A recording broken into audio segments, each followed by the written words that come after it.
કેમ છો વિદ્યાર્થી મિત્રો? મજામાં? ફરીથી પાછા આપણે આગળ અભ્યાસ કરવા માટે ભેગા થયા છીએ. આજે આપણે લેક્ચર નંબર 9 લઈએ છીએ.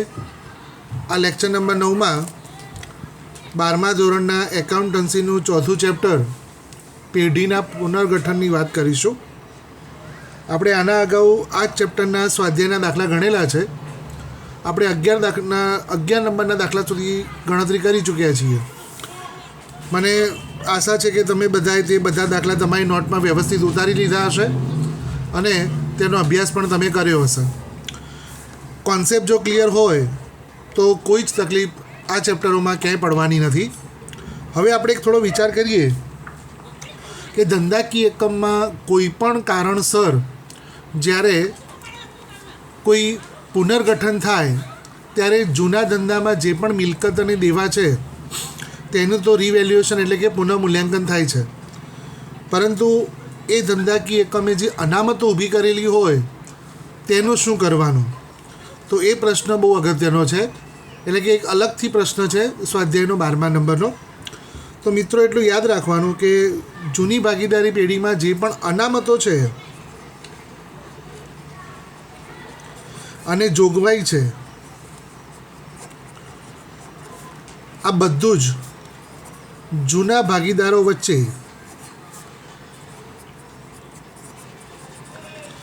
તેમના જૂના પ્રમાણમાં વહેંચાશે. એટલે કે જૂના ભાગીદારો વચ્ચે પહેલાં એને વહેંચી દેવું પડે. એટલે કે તે બધું અસ્તિત્વ એનું પૂરું કરી દેવું પડે. આમાં શું હોઈ શકે? તો સામાન્ય અનામત, રોકાણ વધઘટ અનામત, કારીગર,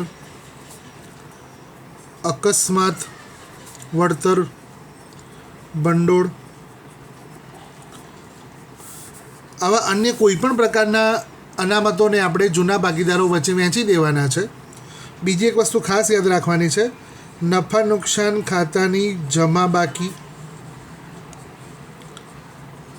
જે નફો કહેવાય, તે રીતે નફા નુકસાન ખાતાની ઉધાર બાકી, જે ખોટ કહેવાય. આ બધું ભાગીદારો વચ્ચે તમારે વહેંચવાનું છે. ભાગીદારો વચ્ચે વહેંચાશે, પરંતુ એક ખાસ યાદ રાખવાનું છે, કારીગર બચત ખાતા અને કારીગર નફા ભાગ ભંડોળ,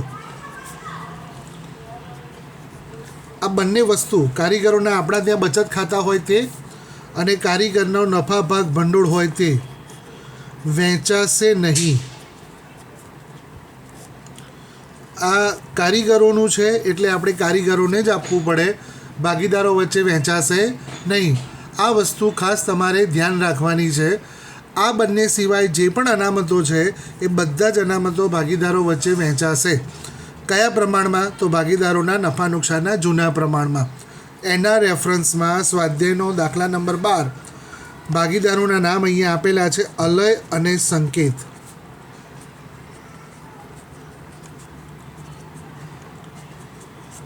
અલય અને સંકેત એક ભાગીદારી પેઢીના ભાગીદારો છે. તેમની વચ્ચે નફા નુકસાનનું પ્રમાણ 2:1 છે. એટલે કે નફો નુકસાન 2:1 વહેંચે છે. તારીખ 31/3/17 રોજ પેઢીના ચોપડે નીચે પ્રમાણેની બાકીઓ છે અને તે બાકીઓને તાભારે ચોપડે બંધ કરવાની આમનોંધ લખવાની છે. જો સૌથી પહેલાં તમને જુદા જુદા પ્રકારની 4 બાકીઓ આપેલી છે. સૌથી પહેલી બાકી નફા નુકસાન ખાતું ઉધાર બાકી છે.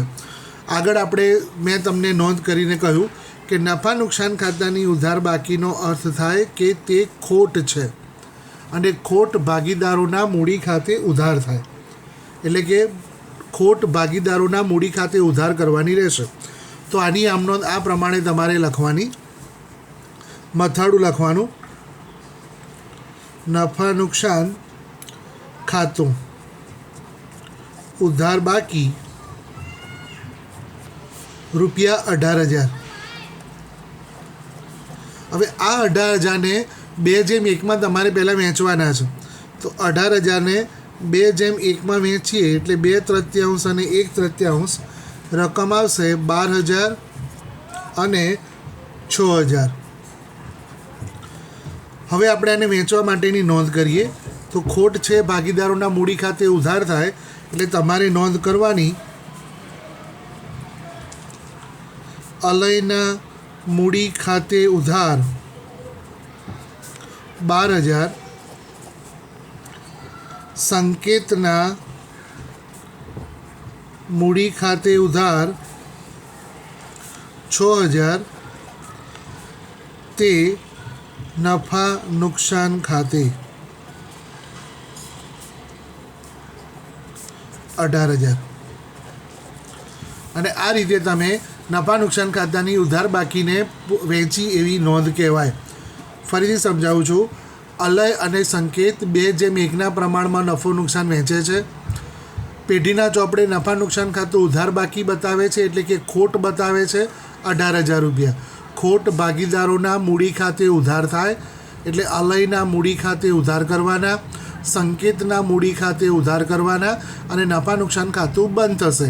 ઉધાર બાકી છે તો બંધ કરવા માટે આપણે જમા કર્યું અને 18,000ને 2/1 પ્રમાણમાં વેચ્યા એટલે 12,000 અને 6,000 રકમ ભાગીદારોના મૂડી ખાતે ઉધાર થઈ. અને આ રીતે એક ખાતું આપણે બંધ કરીને તેની આમનો તૈયાર કરી. હવે નંબર 2, અનામત ભંડોળ. અને 3 નંબરમાં છે કારીગર નફા ભાગ ભંડોળ. કારીગર નફા ભાગ ભંડોળ ન વેચાય. કારીગર અકસ્માત વળતર ભંડોળ. તો નફા ભાગ ભંડોળ ન વેચતા બાકીના બંને ભંડોળ આપણે વેચવાના છે. ભંડોળે હંમેશા જમા બાકી હોય તેને બંધ કરવા માટે તમારે ઉધાર કરવા પડે. પહેલાં હું મથાળું લખીશ. અનામત ભંડોળ 27,000 રૂપિયા છે અને કારીગર અકસ્માત વળતર ભંડોળની રકમ 21,000 છે. કુલ આ બંનેનો સરવાળો થશે 48,000 રૂપિયા. 48,000 રૂપિયાને તમારે બે ભાગીદારો વચ્ચે 2/1 પ્રમાણમાં વેચવાના છે. પરંતુ એટલું યાદ રાખીએ, નીચે જો નોંધમાં વિચારીએ તો લખ્યું છે કારીગર અકસ્માત વળતર ભંડોળની સામે કારીગરને 6,000નો દાવો ચૂકવવાનો બાકી છે. આપણી પેઢીમાં કારીગરને અકસ્માત થાય તો તેને નાણાકીય વળતર આપવા માટે 21,000 રૂપિયાનું ફંડ છે. આ ભંડોળમાંથી 6,000 રૂપિયા તમારે દાવો ચૂકવવાનો છે. એટલે કે હવે તમારે વેચવાની રકમ થશે 15,000 રૂપિયા. 21માંથી 6,000 બાદ કરતાં વધ્યા 15 અને આ રહ્યા 27. ટોટલ તમારે 42,000 રૂપિયા વેચવાના છે. આ 42,000ને 2/1 પ્રમાણમાં આપણે વેચીશું તો 2/28,000 આવશે અને 1/14,000 રૂપિયા આવશે. મિત્રો ફરીથી કહું છું, ધ્યાન રાખજો. અનામત ભંડોળ 27,000 પૂરેપૂરું વેચાશે, પરંતુ કારીગર અકસ્માત વળતર ભંડોળ 21,000 છે, જેમાંથી 6,000 રૂપિયા આપણે દાવો મંજૂર રાખ્યો છે એટલે કારીગરને આપવાના સ્વીકાર્યા છે. એટલે હવે વેચવાની રકમ રહી 15,000. 27,000 અને 15,000નું ટોટલ થશે 42,000. આ 42,000 2/1 પ્રમાણમાં અલય અને સંકેત વચ્ચે વેચાશે. 2 ભાગે અલયના રકમ આવે છે 28,000 અને 1/14,000 રૂપિયા સંકેતના ભાગે આવે છે. આ બંને રકમ તેમના મૂડી ખાતે જમા થશે એટલે એની નોંધ થશે અનામત ભંડોળ ખાતે ઉધાર 27,000 રૂપિયા, કારીગર અકસ્માત વળતર ભંડોળ ખાતે ઉધાર 15,000 રૂપિયા. એટલે કુલ આપણા 42,000 થયા. તે અલયના મૂડી ખાતે 28,000 તે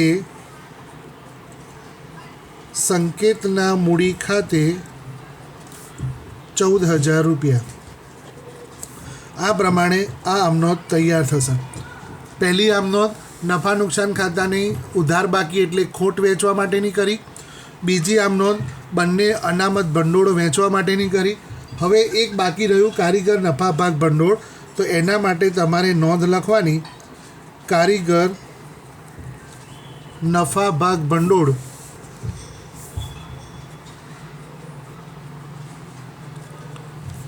ઉપર કારીગરનો હક હોવાથી તે ભાગીદારો વચ્ચે વહેંચાશે નહીં. આ પ્રમાણે તમારે નોંધ લખવાની કે કારીગર નફા ભાગ ભંડોળ એ કારીગરોનું છે, તે ભાગીદારો વચ્ચે વહેંચાશે નહીં. અને છેલ્લે એક ચોથી નોંધ, જે આપણે દાવો સ્વીકારેલો છે તેના માટે લખવાનું, નવા પાકા સરવૈયામાં મૂડી દેવા બાજુ એટલે કે જવાબદારી બાજુ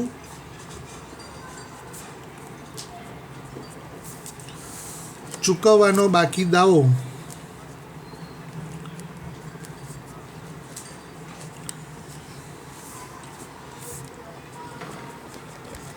રૂપિયા 6,000 દર્શાવાશે. આ રીતે તમારે નોંધ બતાવી દેવાની. એ જે 6,000 આપણે અહીંયા અકસ્માત વળતર ભંડોળમાંથી બાદ કર્યા છે તે આપણે કારીગરને ચૂકવવાના છે, તો એની અલગથી નોંધ તમારે બતાવવાની કે નવા પાકા સરવૈયામાં મૂડી દેવા એટલે કે જવાબદારી બાજુ ચૂકવવાનો બાકી દાવો રૂપિયા 6,000 દર્શાવાશે. અને આ રીતે તમારો 12 નંબરનો દાખલો પૂરો થશે. ધ્યાન રાખજો વિદ્યાર્થી મિત્રો, કોઈપણ પ્રકારની અનામત જે છે એ જમા બાકી બતાવે છે તો અનામતને બંધ કરવા માટે અનામત ખાતું તમારે ઉધાર કરવું પડે, જેમ કે અહીંયા આપણે આ કરેલું છે. કારીગર નફા ભાગ ભંડોળ એ કારીગરોનું છે, કારીગર બચત ખાતા એ પણ કારીગરોના છે, તેથી તે ભાગીદારો વચ્ચે ન વહેંચાય. ત્યાર પછીની તમામ પ્રકારની અનામતો અને જોગવાઈઓ ભાગીદારો વચ્ચે વહેંચાશે, અને તે પણ તેમના નફા નુકસાનના જૂના પ્રમાણમાં.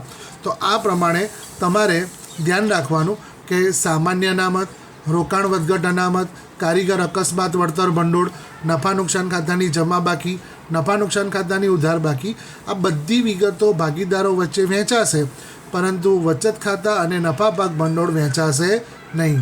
અને આ દાખલો તમારો પૂરો થયો. હવે દાખલા નંબર આગળ વિચારીએ 13. દાખલા નંબર 13માં મેં રકમ વાંચ્યા પછી મથાળા તૈયાર કર્યા છે. એમાં એવું લખ્યું છે કે ભાગીદારી પેઢીના ચોપડે આમનોંધ બનાવવાની છે, મૂડી ખાતા બનાવવાના છે, પુનઃમૂલ્યાંકન ખાતું તૈયાર કરવાનું છે ને નવું પાકું સરવૈયું તૈયાર કરવાનું છે. એનો અર્થ કે આખો ચેપ્ટરનું બધી જ વિગતો તમારે તૈયાર કરવાની છે. તો આ દાખલાના ભાગરૂપે મેં દાખલા નંબર 13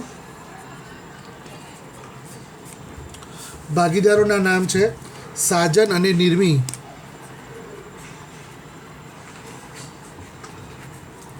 તેમની વચ્ચે નફા નુકસાનનું પ્રમાણ 5:3 છે. જો નફા નુકસાનનું પ્રમાણ ન આપ્યું હોય તો આપણે સરખા ભાગે વહેંચાય. લખ્યું છે નીચેની માહિતી પરથી સાજન અને નિર્મીની પેઢીના ચોપડે આમનોંધ લખો, પુનઃમૂલ્યાંકન ખાતું બનાવો અને પુનઃમૂલ્યાંકનની અસર આપ્યા બાદનું પાકું સરવૈયું પણ તૈયાર કરો. એટલે મેં દાખલાની ગણતરી માટે પુનઃમૂલ્યાંકન ખાતું બનાવ્યું છે. ત્યાર પછી ભાગીદારોના મૂડી ખાતા બનાવ્યા છે. 2 ભાગીદારો છે તો ભાગીદારોના 2 મૂડી ખાતા બનાવ્યા. વિગત સાજન નિર્મી ઉધાર બાજુ, સાજન નિર્મી જમા બાજુ. ત્યાર પછી દાખલાની ગણતરીના ભાગ માટે મેં પેઢીનું નવું પાકું સરવૈયું બનાવ્યું છે અને છેલ્લે બધી આમનોંધ લખવા માટે ખાના બનાવ્યા છે. આ 4 ખાના આપણે દાખલાની ગણતરી માટે બનાવ્યા છે. એક પછી એક વિગત આપણે જોતા જઈએ. સૌથી પહેલાં મૂડી ખાતાની વિગત આવે છે. તો જુઓ તમે તમારા પેજ નંબર 141 ઉપર, પેજ નંબર 141 પર તમને સાજન અને નિર્મીના પેઢીનું પાકું સરવૈયું બનાવીને આપ્યું છે. આ પાકા સરવૈયામાં મૂડી ખાતાની બાકી આપી છે સાજનના 80,000 અને નિર્મીના 50,000. તો હું અહીંયા મૂડી ખાતાની જમા બાજુ બાકી આગળ લાવ્યા સરુની મૂડી સાજનની 80,000 અને નિર્મીના 50,000 લખું છું. તમારે આખી પ્રક્રિયા શાંતિથી ધ્યાન રાખીને સમજવાની છે. પાકા સરવૈયામાંથી મૂડીની રકમ મૂડી ખાતાની જમા બાજુ તમારે લખવાની રહેશે. ત્યાર પછી સામાન્ય અનામત ભાગીદારો વચ્ચે વહેંચાય. અગાઉ આપણે હમણાં જ દાખલો જોયો તે પ્રમાણે તો એ સામાન્ય અનામત આપણે બંને ભાગીદારો વચ્ચે વહેંચીશું. નફા નુકસાનનું પ્રમાણ 5:3 છે, એટલે કે 80,000ને 5:3 વહેંચીએ તો 50,000 રૂપિયા સાજનના ભાગે આવશે અને 30,000 રૂપિયા નિર્મીના ભાગે આવશે. 80,000 × 5/8, 80,000 × 3/8. આ રીતે આપણે સામાન્ય અનામતની વહેંચણી કરી. ત્યાર પછી નફા નુકસાન ખાતું જમા બાકી. તો નફા નુકસાન ખાતું જમા બાકીને નફો કહેવાય. એ નફો પણ તમારે 5:3 પ્રમાણમાં વહેંચવાનો છે. 48,000 × 5/8 એટલે પહેલા ભાગીદારમાં 30,000 રૂપિયા નફો આવશે અને બીજા ભાગીદારમાં 18,000 રૂપિયા નફો આવશે. તો 5:3 આપણે નફો વહેંચ્યો તો 30,000 અને 18,000 આવ્યો. હવે બાકીની વિગતો માટે જુઓ, નીચે આપ્યું છે ભાગીદારોએ પેઢીની મિલકત અને દેવાનું પુનઃમૂલ્યાંકન કરવાનું નક્કી કર્યું. પહેલી વિગત આપેલી છે, જમીન મકાનની કિંમત 10%થી વધારવી. મિત્રો, આગળ આપણે એક દાખલો જોયો છે કે મિલકતની કિંમતમાં થયેલો કોઈપણ પ્રકારનો વધારો એ આપણા પેઢી માટે ફાયદો કહેવાય. તો મિલકતની કિંમત જમીન મકાનમાં 10% વધારવાના છે. તમે ચોપડીમાં જોઈ શકો છો કે જમીન મકાનની કિંમત 1,40,000 છે. 1,40,000ના 10% 14,000 વધારો થાય. તો પુનઃમૂલ્યાંકન ખાતામાં જમા બાજુ તમારે 14,000 લખવાના. વિગતમાં લખાશે જમીન મકાન વધારો 14,000. ખ્યાલ આવી ગયો? પછી બીજું છે, આની સાથે જો તમારે પાકા સરવૈયામાં પણ નોંધ લખવી હોય તો પાકા સરવૈયામાં તમે નોંધ કરી શકો છો. જમીન મકાન 1,40,000 હતા, બીજા 14,000 વધ્યા 1,54,000. તો આ રીતે તમે નવા પાકા સરવૈયામાં વધારો કરીને પણ લખી શકો છો. પછી બીજી વિગત છે, યંત્ર અને ફર્નિચરની કિંમતમાં 40% ઘટાડો કરવો. મિલકતની કિંમતમાં થયેલો ઘટાડો એ પેઢી માટે નુકસાન કહેવાય અને એ નુકસાનની નોંધ આપણે લખવાની છે. યંત્રની કિંમત 80,000 છે, 80,000ના 40% 32,000 થાય. તો એ તમારે ઘટાડો લખવાનો છે. યંત્ર ઘટાડો 32,000. ત્યાર પછી ફર્નિચરની કિંમતમાં પણ 40% ઘટાડો છે. ફર્નિચરની કિંમત ચોપડે 30,000 બતાવેલી છે. તમે જોઈ શકો છો કે 30,000 રૂપિયા મિલકત લેણા બાજુ લખેલા છે. તેના 40% એટલે 12,000 રૂપિયા તમારે ઘટાડવાના છે. ફર્નિચર પણ મિલકત કહેવાય. ફર્નિચરનો ઘટાડો 12,000. હવે તે નવી કિંમત તમારે નવા પાકા સરવૈયામાં લખાશે. તો નવા પાકા સરવૈયામાં સૌથી પહેલાં આપણે યંત્રની કિંમત લખીએ. યંત્રો પહેલાં 80,000 હતા, એમાંથી ઘટાડો આપણે 32,000નો કર્યો એટલે તમારી રકમ 48,000 રૂપિયા આવશે. તો આ પ્રમાણે યંત્રની કિંમત લખી. પછી ફર્નિચરની રકમ લખીએ. ફર્નિચર પહેલાં તમારા ત્યાં 30,000 રૂપિયાનું ફર્નિચર હતું, એમાંથી તમે 12,000 રૂપિયા ઘટાડ્યા એટલે તમારા ત્યાં ફર્નિચરની કિંમત 18,000 રૂપિયા આવશે. તો આ પ્રમાણે તમારે ઘટાડો થયો છે એટલે પુનઃમૂલ્યાંકનમાં ઉધાર અને ઘટાડા સાથે નવા પાકા સરવૈયામાં મિલકત લેણા બાજુ બતાવશે. ત્રીજો હવાલો છે, દેવાદાર પર ગાલખાદ અનામત હવે 1,000ની જરૂર નથી. રકમમાં તમે જુઓ તો 15,000 રૂપિયા ગાલખાદ અનામત 1,500 રૂપિયાની નોંધ કરેલી છે. આ 1,500માંથી હવે 1,000 રૂપિયાની જરૂર નથી, એટલે કે હવે માત્ર 500 રૂપિયા જ અનામત રાખવાનું છે. તો આપણે નવા પાકા સરવૈયામાં બતાવતા પહેલાં જરૂર નથી તો એને આવક ગણીને પુનઃમૂલ્યાંકનની જમા બાજુ લખવાના. ગાલખાદ અનામત 1,000 રૂપિયા કે જેની જરૂર નથી તો આપણે આવક ગણી. અને નવા પાકા સરવૈયામાં દેવાદારો 40,000 માઇનસ ગાલખાદ અનામત 500, રકમ આવશે 39,500. 40,000માંથી 500 રૂપિયા અનામત બાદ કર્યું, 1,000 રૂપિયાની જરૂર નથી તો તેને પુનઃ મૂલ્યાંકન ખાતામાં આવક તરીકે બતાવ્યા અને 500 રૂપિયા અહીંયા બાદ કરીને દેવાદારોમાંની રકમ 39,500 લાવ્યા. સ્ટોકમાં 1500ના મરામત ખર્ચની જરૂરિયાત છે. મરામત ખર્ચની જરૂરિયાત છે મતલબ સ્ટોકની કિંમતમાં ઘટાડો છે. તો પુનઃ મૂલ્યાંકન ખાતાની ઉધાર બાજુ લખાશે સ્ટોક ઘટાડો 1500 રૂપિયા. નવા પાકા સરવૈયામાં સ્ટોક લખવાનો છે. આપણને 31,500 સ્ટોક આપેલો છે. તમે જોઈ શકો છો કે સ્ટોક 31,500 છે. તો એની નોંધ આ રીતે લખાશે સ્ટોક 31,500 માઇનસ ઘટાડો 1500, બાર રકમ આવશે 30,000 રૂપિયા. એટલે કે 30,000 રૂપિયાની સ્ટોકની કિંમત લખાશે. કુલ લેણદારોમાંથી 1500 રૂપિયા ચૂકવવા પડશે નહીં. તો 1500 રૂપિયા ચૂકવવાના નથી. લેણદારે આપણું દેવું છે, દેવું ચૂકવવું પડશે નહીં એટલે કે આપણને ફાયદો છે. તો તે લખાશે લેણદાર ઘટાડો અને એની રકમ છે 1500 રૂપિયા. તો 1500 રૂપિયા લેણદારોમાં ઘટાડો થયો જે આપણને ફાયદો છે અને લેણદારોની કિંમત 1500 રૂપિયા ઘટાડ્યા પછી જવાબદારી બાજુ લખાશે લેણદારો 32,000 છે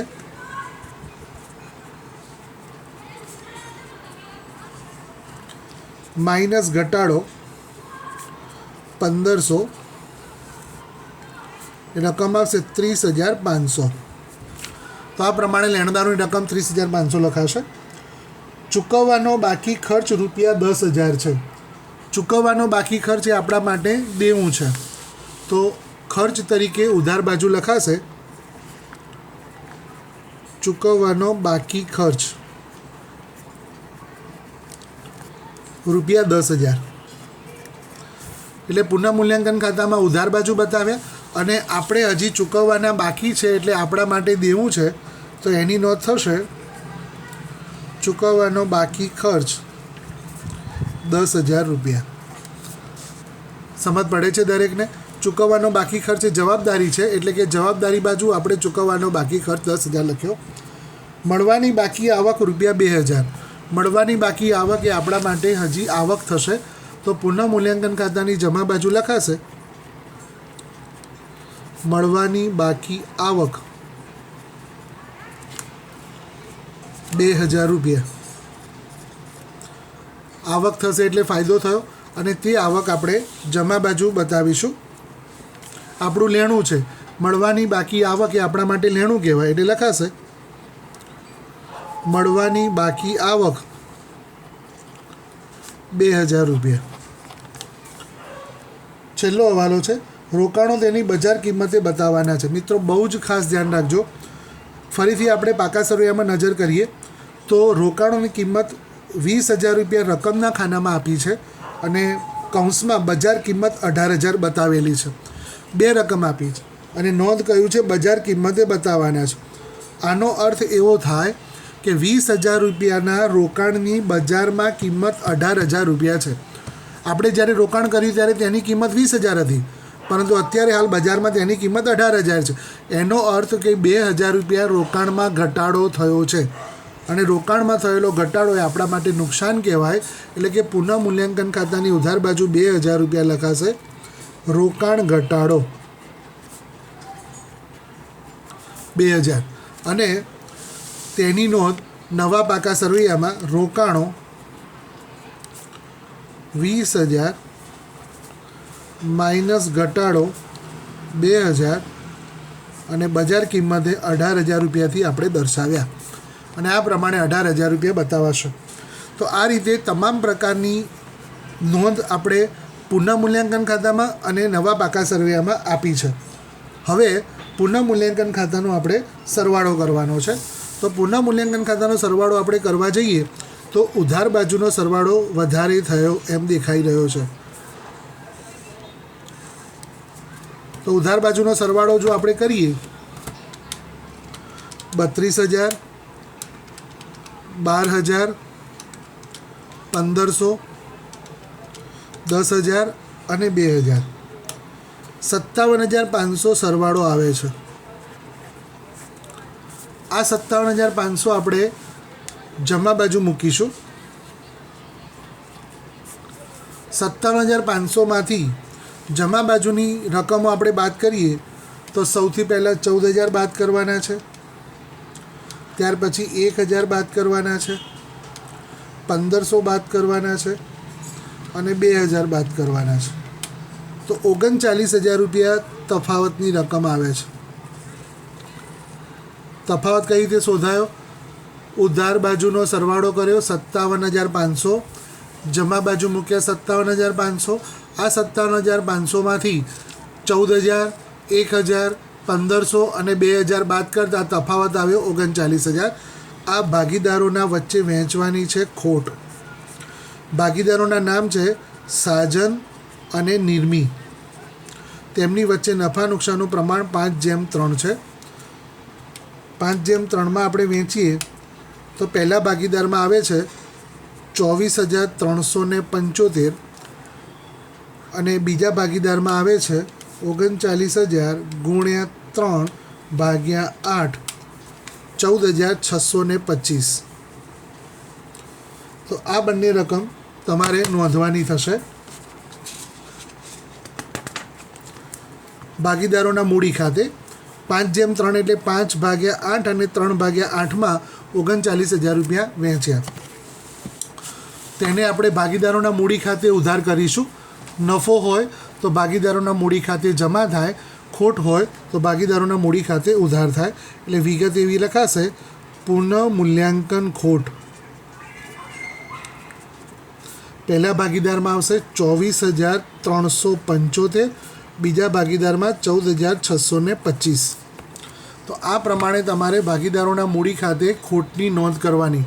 એટલે કે પુનઃ મૂલ્યાંકન ખાતું બંધ થયું અને મૂડી ખાતામાં તેની અસર આપણે આપી દીધી. હવે જમા બાજુનો મૂડી ખાતાનો સરવાળો કરવાનો છે. બંને ખાતાનો સરવાળો કરીને ઉધાર બાજુ આપણે તફાવત શોધીશું. પહેલા ભાગીદાર સાજનની વાત કરીએ તો 80,000, 50,000 અને 30,000, 1,60,000 રૂપિયા સરવાળો થશે. બીજા ભાગીદારની વાત કરીએ 50,000, 30,000 અને 18,000, 98,000 રૂપિયા સરવાળો થશે. તો આ બંને સરવાળાની રકમ 1,60,000 રૂપિયા ઉધાર બાજુ અને 98,000 રૂપિયા લખાશે. આ રકમમાંથી 98,000 છે તો 98,000માંથી 14,625 આપણે બાદ કરીએ તો તફાવત આવશે 83,375. 98,000માંથી 14,625 બાદ કર્યા એટલે 83,375 રૂપિયા આવ્યા. તેવી જ રીતે 1,60,000માંથી 24,375 બાદ કરતાં 1,35,625 રૂપિયા તફાવત આવ્યો. તો આ બંને તફાવતને આપણે શબ્દોમાં લખીશું: બાકી આગળ લઈ ગયા. એટલે કે એ ભાગીદારોની આખરની મૂડી કહેવાય. તો બંને ભાગીદારોની આખરની મૂડી તમારે આ રીતે આપણે શોધવાની છે અને તેની નોંધ નવા પાકા સરવૈયામાં તમારે આપવાની છે. આપણી પાસે પાકું સરવૈયું તૈયાર જ છે, જેમાં જવાબદારીઓ બાજુ શરૂઆતમાં લખાશે મૂડી. પહેલા ભાગીદારનું નામ છે સાજન અને બીજા ભાગીદારનું નામ છે નિર્મી. સાજનની રકમ છે 1,35,625 અને નિર્મીની રકમ છે 83,375. મિત્રો, ફરીથી કહું છું, કોઈપણ પ્રકારની શંકા રાખ્યા સિવાય સ્પષ્ટ રીતે ધ્યાન રાખજો. મૂડી ખાતાની ઉધાર બાજુ આપણે જે રકમ શોધી છે 1,35,625 અને 83,375 તે ભાગીદારોની આખરની મૂડી કહેવાય અને ભાગીદારોની આખરની મૂડી એ નવા પાકા સરવૈયામાં મૂડી તરીકે લખાશે. સાજનના 1,35,625 અને નિર્મીના 83,375. ત્યાર પછી જે વિગતની કોઈ જ વધારો ઘટાડો થયો નથી તેને આપણે નોંધવાનો છે. મૂડી આવી ગઈ, સામાન્ય અનામત વહેંચાઈ ગયું, નફા નુકસાન ખાતું વહેંચાઈ ગયું. હવે 12% બેંક લોન છે, તો 12% બેંક લોન એમાં કોઈ જ વધારો ઘટાડો થયો નથી, તો એના 70,000 પૂરેપૂરા તમારે બતાવવાના છે. તો 70,000 રૂપિયા બેંક લોનના લેણદારો એની રકમ આવી ગઈ છે. દેવી હુંડી, તો દેવી હુંડી 10,000 છે, તો એના 10,000 આપણે નોંધવાના છે. એટલે કે જવાબદારીઓ બાજુ બધી જ વિગતોની નોંધ થઈ ગઈ. મિલકતો બાજુ જોવા જઈએ તો જમીન મકાનની નોંધ થઈ ગઈ છે, યંત્ર નોંધાઈ ગયા છે, ફર્નિચર નોંધાઈ ગયું, રોકાણો નોંધાઈ ગયા, દેવાદારો નોંધાઈ ગયા, સ્ટોક નોંધાઈ ગયો. બાકી રહ્યું છે રોકડ સિલક, તો અહીંયા લખાશે રોકડ સિલક અને તેની રકમ છે 30,000 રૂપિયા. પાકું સર્વેયું બધી વિગતો સાથે પૂરું થયું છે. હવે તેની બંને બાજુનો આપણે સરવાળો કરવાનો છે. પહેલાં જોઈએ તો 1,54,000 છે, એટલે 1,54,000, 48,000, 18,000, 39,500, 30,000, 2,000, 18,000 અને 30,000. 3,39,500. 3,39,500 સરવાળો થયો. એ જ રીતે આપણે મૂડી દેવા બાજુનો સરવાળો કરીએ. 1,35,625, 83,375, 70,000, 10,000, 30,500 અને 10,000. સરવાળો આવે છે 3,39,500. પાકા સર્વેની બંને બાજુનો સરવાળો સરખો આવ્યો, એનો મતલબ કે આપણે દાખલાને સાચો ગણ્યો છે. હવે છેલ્લી વિગત કે એમાં આમનોંધ. તો આમનોંધ માત્ર તમારે પુનઃમૂલ્યાંકન ખાતાની નોંધ કરવા માટેની જ કરવાની. અગાઉ મેં પહેલાં જ દાખલામાં મેં તમને સમજાવ્યું હતું કે પુનઃમૂલ્યાંકન ખાતાની જમા બાજુ જે વિગતો છે આ બધી ઉધાર થઈને પુનઃમૂલ્યાંકન ખાતે જમા થાય.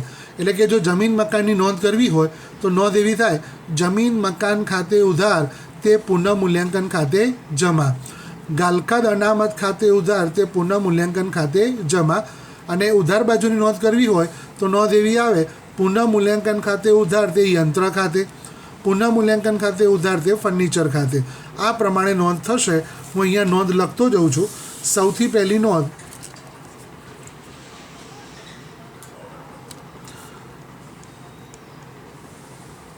જમીન મકાન ખાતે ઉધાર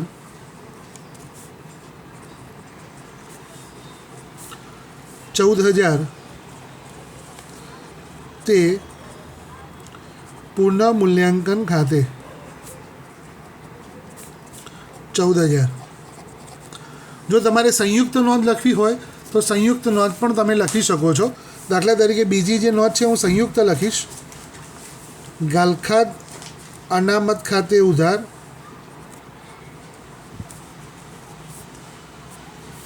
ગાલખાદ અનામત ખાતે ઉધાર 1,000, લેણદાર ખાતે ઉધાર 1,500, મળવાની બાકી આવક ખાતે ઉધાર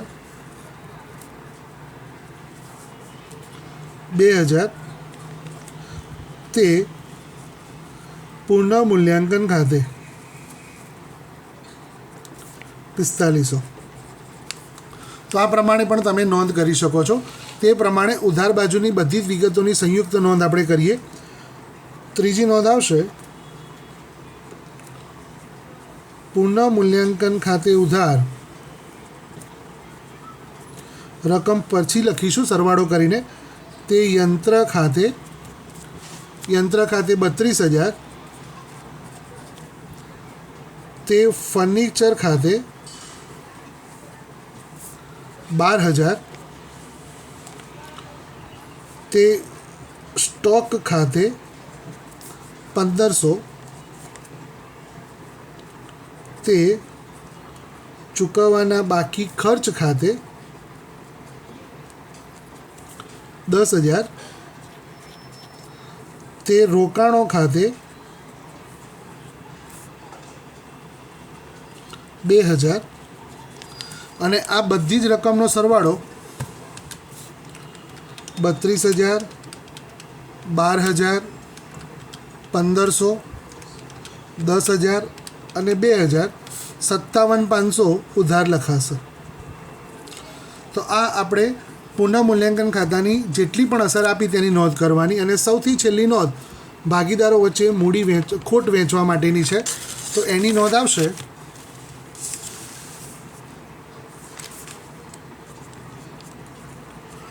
સાજનના મૂડી ખાતે ઉધાર, નિર્મીના મૂડી ખાતે ઉધાર તે પુનઃમૂલ્યાંકન ખાતે.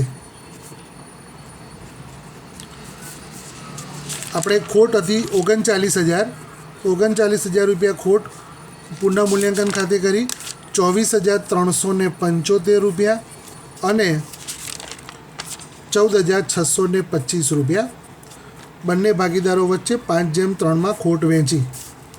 અને આ રીતે તમારી આમનોંધ પૂરી થશે. વિદ્યાર્થી મિત્રો, આમનોંધ ખબર પડી? તો આ પ્રમાણે આખો દાખલો તમારે ગણવાનો છે. પુનઃમૂલ્યાંકન ખાતું, ભાગીદારોના મૂડી ખાતા, નવું પાકું સરવૈયું અને આમનોંધ. એક દાખલો છેલ્લો બાકી રહે છે. એ દાખલો જ્યારે આપણે રૂબરૂ મળીશું ત્યારે ગણાવીશું, એટલે આ ચેપ્ટરનું ફરીથી પુનરાવર્તન થઈ જાય. તમારી પ્રાથમિક ફરજ એ છે કે આજે જે પણ મેં દાખલા તમારી સામે ગણ્યા છે એ બધા જ વ્યવસ્થિત સમજીને તમારે તમારી નોટમાં તેને ઉતારવાના છે, વ્યવસ્થિત રીતે તેને સમજવાના છે.